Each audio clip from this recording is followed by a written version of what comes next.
বঙ্গভবন থেকে শপথ নেওয়া শেষে ছাত্র সমন্বয়কদের বহনকারী সেনাবাহিনীর গাড়ি বের হয়ে আসতে উৎসুক জনতা তাদেরকে ঘিরে ধরেন, আনন্দ উল্লাস প্রকাশ করতে থাকেন এবং অনুরোধ করতে থাকেন যেন তারা একটু বাইরে আসে, তাদের হাত ধরতে চান, মোলাকাত করতে চান এবং তাদের একটু কথা শুনতে চান। অনেক অনুরোধ করতে থাকেন, কিন্তু ভিতর থেকে অনেক বলা হয় যে এখন কথা বলার অনুমতি নেই, এখন কথা বলা যেতে যাবে না। তাদের কাছে করজোর করে মিনতি করে যে যেন তারা পরে কথা বলতে চায়, অন্য একটা সময় কথা বলতে চায় বা অন্য কোনো সময় দেখা করতে চায়। কিন্তু উৎসুক জনতা কোনোভাবে এইটা মানছিল না, কারণ তারা এই ভাইদেরকে পেয়ে, এই ছাত্রদেরকে পেয়ে তারা ব্যাপক উল্লাস প্রকাশ করছিল এবং বারবার অনুরোধ করতেই ছিল যে আপনারা বের হয়ে আসেন, আপনাদেরকে একটু দেখতে চাই, একটু কথা বলতে চাই। যাক, শেষ পর্যন্ত কিন্তু এই সেনাবাহিনীর গাড়ি থেকে তারা নামেনি এবং শেষ পর্যন্ত তারা চলে গেছে।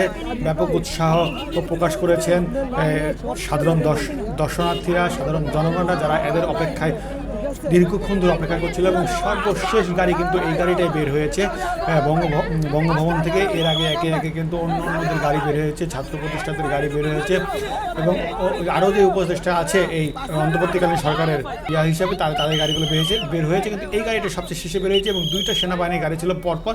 এই দুইটা সেনাবাহিনীর গাড়িতে কিন্তু সমস্ত সমন্বয়করা ছিল, সেটা ঢাকা বিশ্ববিদ্যালয়ের সমন্বয়ক ছিল, অন্য বিশ্ববিদ্যালয়ের সমন্বয়করাও কিন্তু এই গাড়িতে উপস্থিত ছিল এবং প্রত্যেকটা সমন্বয় কিন্তু বেশ উৎফুল্ল ছিল এবং সবাই কিন্তু হাত মেরে অভিবাদন জানিয়েছে এবং দর্শকও কিন্তু তাদেরকে অভিবাদন জানাতে একটুও ভুল করেনি।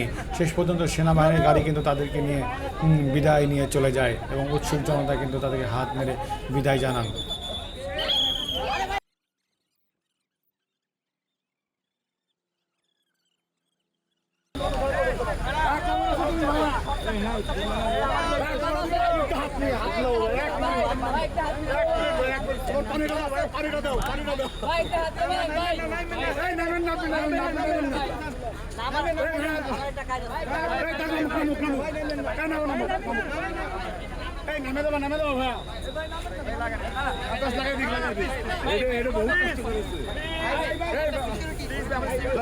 সব ঠিক আছে,